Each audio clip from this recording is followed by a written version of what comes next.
How you doing, folks? Yes, this is Farmer James, Mountainside Beekeeping. Yeah, just doing a little quick episode. I'm just saying hi. How's it going? How we do?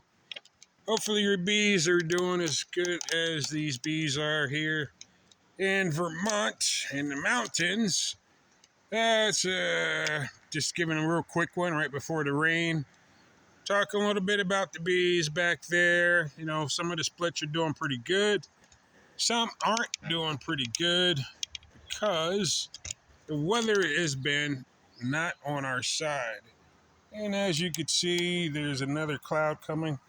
That cloud is a reminder that I only have probably 5 minutes, maybe 10 minutes to talk about what I've done. So I've done walkaway splits. I've done all kinds, well, not all kinds, but yes. Again, Farmer James here. Let me not be silly.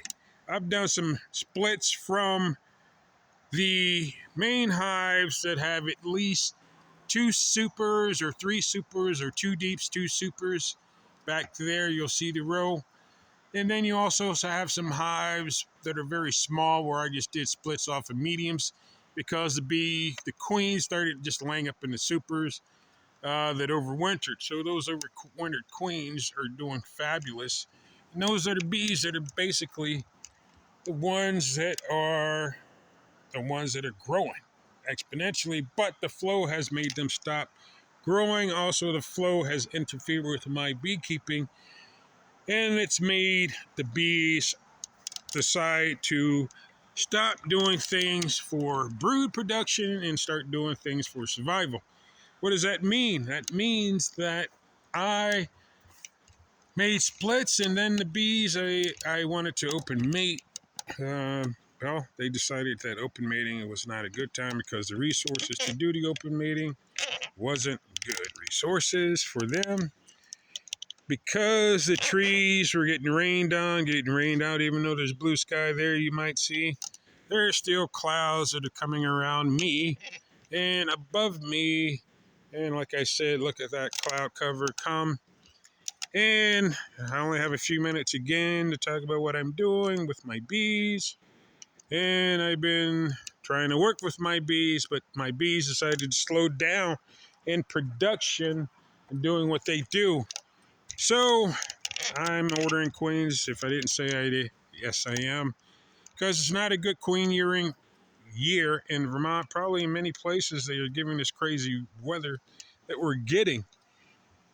Yeah, it's not great. I don't want to buy queens from the north, but I'm making splits to try to do open mating. So I could have maybe some open mating in July. I'm not sure.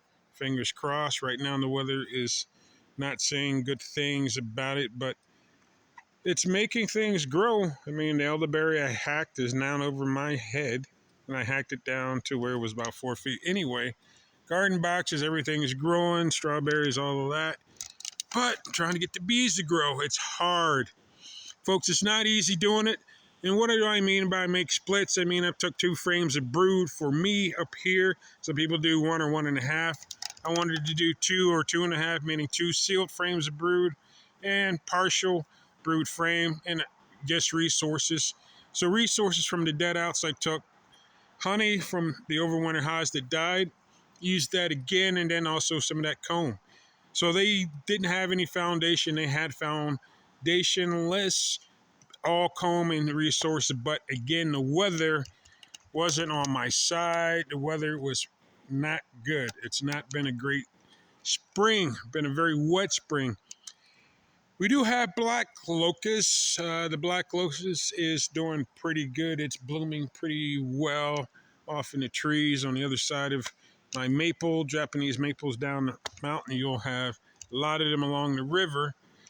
So that's where they're flying to. They're flying above my head. They're not flying at me. So that's a perfect sign that there's resources out there because they're not bothering me. So that's why I have a moment to talk to you. Anyway, if you like what I'm saying, Farmer James, Mountainside Beekeeping in Vermont, like, subscribe, let me know what you think. Give me some ideas. I'm going to be making splits again. Tomorrow I'm going to break apart these hives here. Hive on the left of my, right there. is a crazy hive, meaning the mother I split, put over there, daughter, they made a queen, open mated. They are growing. So I'm going to split her again. Many bees, many. So I'm going to take them apart and use those bee resources to make more colonies that I definitely will fill with double nukes. So this time of year is a pretty good year where I'll just add 4 frames. I'll do my 4-frame deep double nukes, provide comb, foundation, and also brood. And the resources should be abundant by that time in a couple weeks.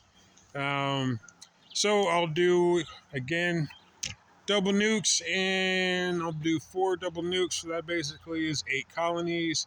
I might do 5. It really depends on the weather and also my pockets. But I'm selling honey at the farmers markets. If you haven't seen already, I'll put a link at the top of this video about my ordeal at the farmers markets, how much fun I'm having selling Farmer James's honey. So yes, that's what I'm doing, folks. But yes, I'll be breaking more hives. My goal is to get 40 colonies in the backyard, and then probably on the hillside in my backyard, just behind. On the other side, I will make an overwinter nuke yard so that I could have bees. It'll be an over nuke yard, and it'll probably go over there. It's a little bit more shadier over there, but mostly on this landing. And that's a nice area for 5 double nukes, so that will give me 10 colonies on top of the ones I have back behind me. And then you might see a nice open space and over there. So look, I'll have hives going all the way across. My goal is to have at least 3 rows, about 15 hives going across each row. And then a nice little mating yard of double nukes over there. You can do it if you have the natural resources around you. You can build up colonies really well. I try to do natural beekeeping. I've learned a lot from Dr. Robin Underwood, Dr. Tom Seeley, and many of the facilitators at Cornell. I continue to learn also with Dr. Robin Underwood at Penn State. Her DUDE program is a very good program. I've learned a lot about drones, drone bees. The importance of drone bees are not just using them as bait for mites, but just getting tolerant and good genetics, folks. So look for good genetics. Look for bees that live with the mites. You really can't get bees that will kill the mites totally. All right. So based on the science, they can live with mites. Bees are tolerant with mites. So bees can help make good colonies that can survive well in their mountains of Vermont. I'll be getting more pure carnioleans. Probably I'll get 10. 10's a great number for me. It's an even number, easy to do the math. That means I can put 5 double nukes together, and that make real easy. It doesn't take a lot of space. As you see in the back row, in the very far back, I have 4 already with carniolan package bees. Those queens are now laying better. Again, because of the resources, those bees weren't laying too well. Because these bees build up well with the resources. And when the resources slow down, so do the queens. That's something I'll take in consideration because, again, that means they know how to conserve their honey to get through the winter. And in Vermont, it's long winters, as many people know. Yes, it's Farmer James. You have any questions? Anything? I'm standing in my lovely peach tree, and it's standing taller than me. Yes, I hope to get some peaches. I got some apple trees. Yes, but anyhow, yes, that's what I did. I made some splits. Splits are doing okay. The ones that survive, I think I did a dozen splits, and I have 8. So I did lose 4. I think I lost 1 more. And I'm just going to use the resources out of that comb or anything else to feed when I make more splits. So again, Farmer James Mountainside Beekeeping. I want to show you the bees, but it's been so rainy, and then when it's sunny, the bees come out, they're frantic, they're not nice to be with. I don't want to waste time trying to just show you what I'm doing. You can see the work that I've done. Pictures 1,000 words. So yeah, out of the 8 colonies that came out of the overwinter, I have 2 rows of bees that have survived pretty well. So basically, out of the 7 good colonies, I've made 1, 2, 3, 4, 5, 6, 7, 8, 9, 10. So out of 10, yeah, so I have 7 open mated queens that are laying and pretty good. And those western bees in the back row, they're the double nukes in the very back, are now starting to lay at least 3 to 4 frames of brood, which is nice. So yeah, and Oliver Ross didn't mark them, so anyway, I did mark them. So all my queens are marked. The open mated ones, I decided to mark white because of, for me, lets me know what those queens are, that they're open mated. They'll go onto my notes because I'm trying to keep notes for my professors, Dr. Robin Underwood at Penn State, the dude program, nice program. Also, Master Beekeeping program, which just finished the second round, getting ready for my third round of Master Beekeeping program so I could finish that. Yes, and maybe one day do study about mountainside beekeeping here in Vermont and how I do natural beekeeping. I use essential oils, probiotics, microbiotics, natural things the bees get. They get natural microzy from all those beautiful leaves that fall from the trees around me. We got pine, maple, we got linden, we have yellow beech tree. We got them all. We got beautiful elderberries that are wild and are cultivated. But again, a lot of the natural things really have helped my colonies.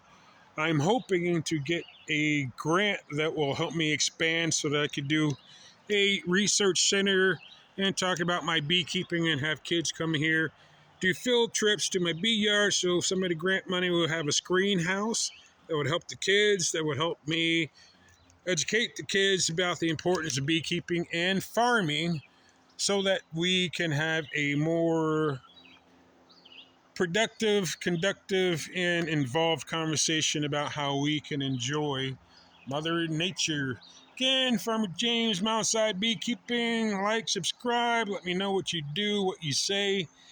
Whatever I do, I try to do it the natural way. Farmer James, Mountainside Beekeeping. I appreciate your time.